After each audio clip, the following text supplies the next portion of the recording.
Hi everybody, welcome to the dungeon. My name is Robin and today is Flameworking 102.33. I hope you all had a great new year, and I'm happy to be down here in the dungeon again. It is super cold though. It's like 17 degrees outside Fahrenheit, and there is already a dusting of snow on the ground. So, in order to celebrate the new year, I thought it would be appropriate to make a snowflake bead.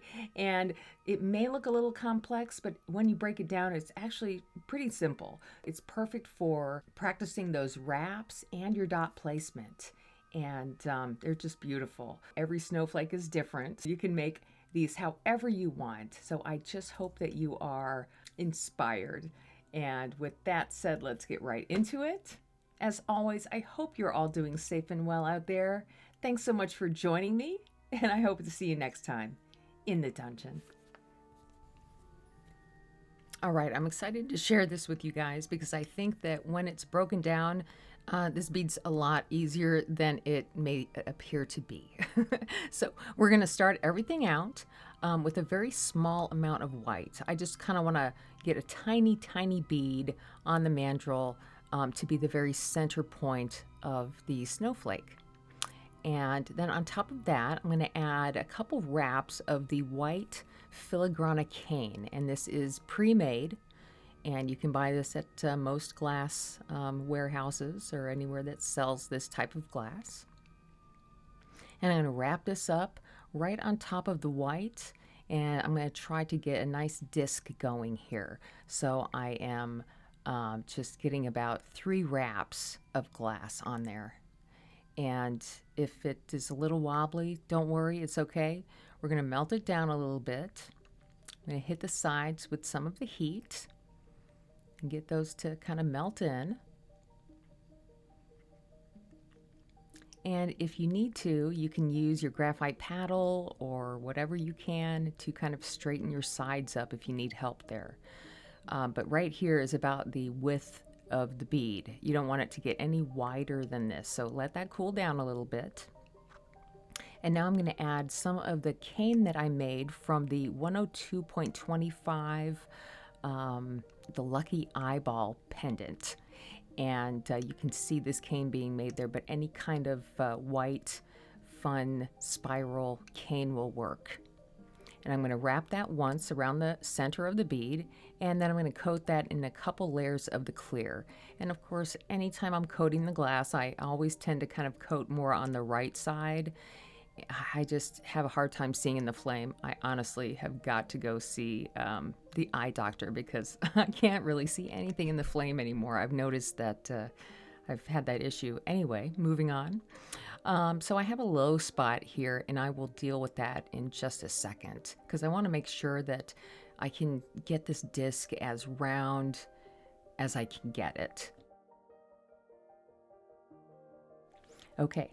So I'm just going to use the graphite paddle if I need to push everything in more of the center of this bead.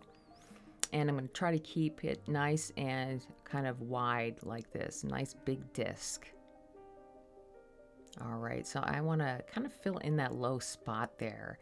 And I'm going to get some clear glass hot and do my best to add it to that low spot without messing it up too much. And I am going to take off a little bit as well. So, if you need to take some off, then, swipe a little off. Okay, that's looking much better to me. And I do a lot of side looking on this bead as well. So I'm going to heat that up a little bit and get it nice and shapely.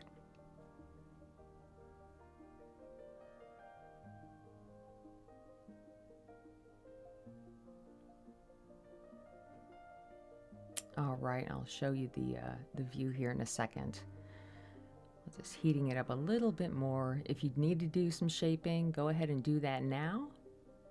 But I feel pretty good about this. Now you can see those fine white lines in there. Okay, so now it's time to start making these arms. And I'm going to start out with just a little dollop of white. And you can do 5 dots. You can do 6 dots, as many as you feel comfortable doing.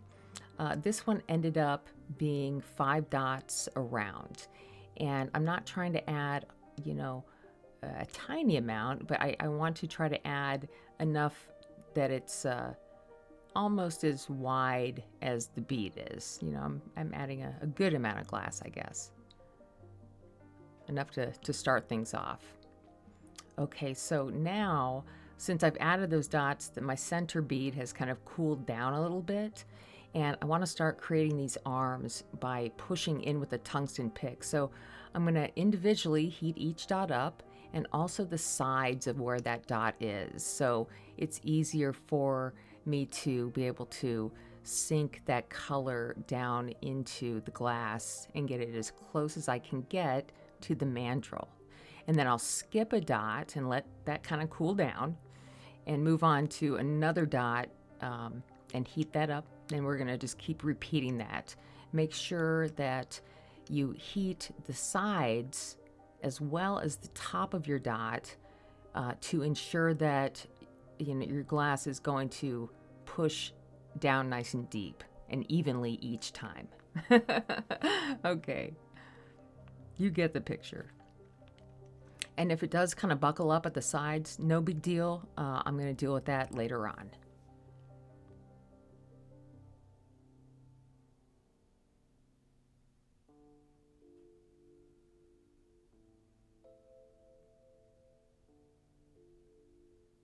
All right, last one, and a little extra heat all around.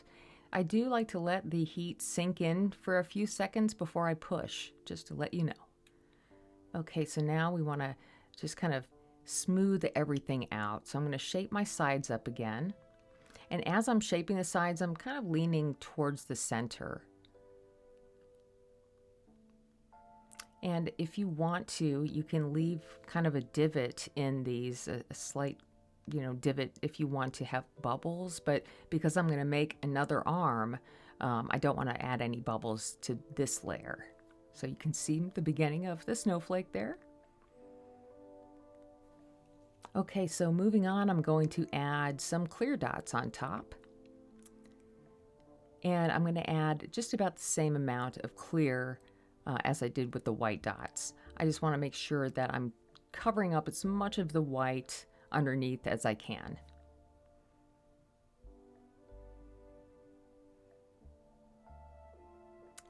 I always notice that I will do my wraps and I tend to lean to the right. But when I add my dots, I usually kind of, overextend a little bit. So my dots are slightly to the left. So there you have it. So I'm going to heat those up and I can just slightly kind of gently coax them over a little bit. I'm trying my best not to let anything get too cool right now. So if I give it an immediate reheat, it'll be easier for me to kind of pull those beads over in the center right there. All right, so I am going to go ahead and let those cool down just a little bit. And now we're going to add some smaller white dots on top. So we're going to start to create these arms here. And the dots are going to get smaller and smaller as we go. And I'm going to leave these kind of raised up for now. But I'm going to do my best to get each one right on the center.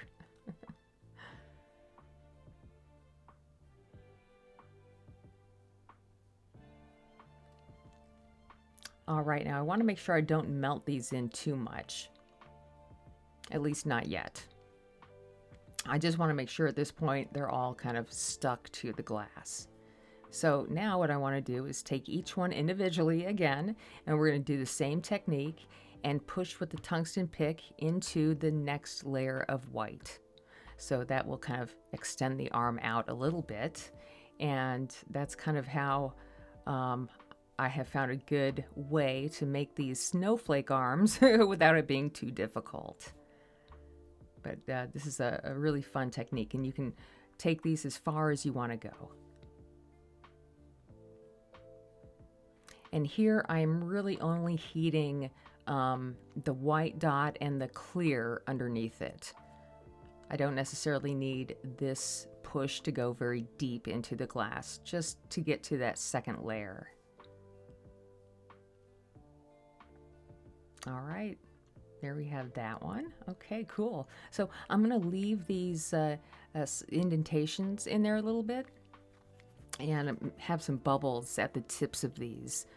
So I'm going to go ahead and add a little bit more clear on top. And I do spend quite a bit of time just making sure the bead is nice and warm and happy the whole time I'm working on it. So I don't want anything to cool down too much.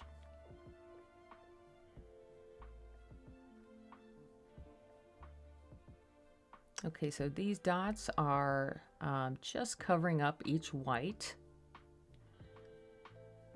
And I have some nice little bubbles trapped in there. All right, so this is just a gentle heat here.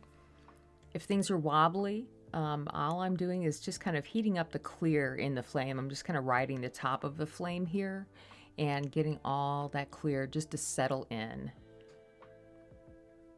And if I need to add a little bit more heat to one or another little bit of clear there just to melt it, I'm just looking for each arm to be evenly melted in.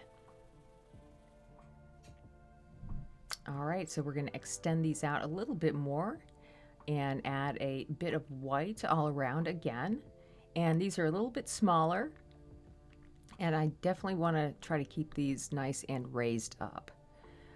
However, it's important that you try to, at least melt the dots in about halfway so they don't pop off later on. And as I said earlier, you can keep this pattern going. There's so much you can do with this pattern other than what I'm doing here. But this is pretty much our snowflake. And to end everything off with, I like to do these like little snowflake dots. These are the perfect dots to place in between the arms and all around your snowflake. And I think that this just kind of fancifies everything. It just makes it, scream, I'm a snowflake. So I'm going to add a few to the front, or I guess to the sides of each one. And I don't want to cover up where the arms are. I'm adding these dots in between each arm. And then I'm just going to flip it over and add a few more.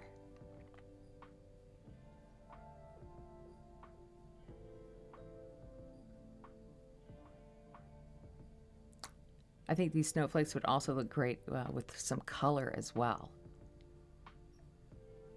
Okay, so for the tops of the arms here, I'm going to add my glass and just kind of pull up and out.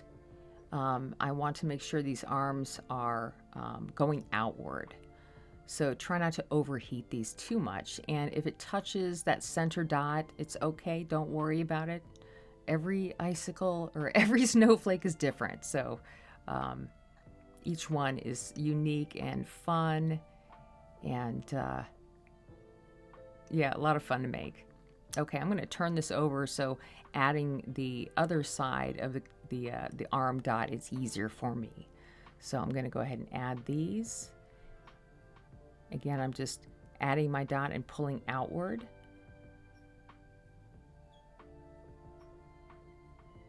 And when I'm done with that, I'll give it a check over here and a final just kind of heat just to make sure the whole bead is happy.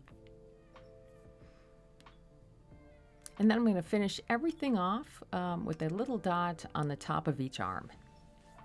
And that will be our snowflake bead. And I really hope you guys enjoyed this one. Let me know what you think. And I hope that you can use these snowflakes in your own practice, in your own studios. So on that note, I hope to see you guys soon in the dungeon.